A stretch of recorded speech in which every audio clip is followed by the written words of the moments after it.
Hey guys, my name is Elijah, and today in this tutorial I want to show you real quick how you can leave Slack workspace quickly.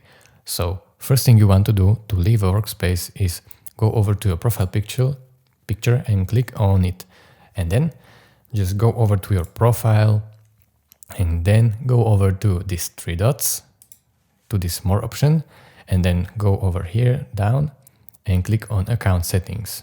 This will open a new window. And as you can see, when you scroll down, you have option to deactivate account here.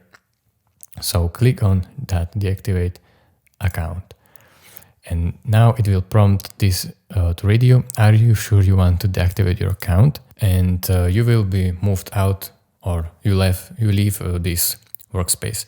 So click on yes, deactivate my account if you are sure. Then tick this, yes, I want to deactivate my account, and deactivate my account.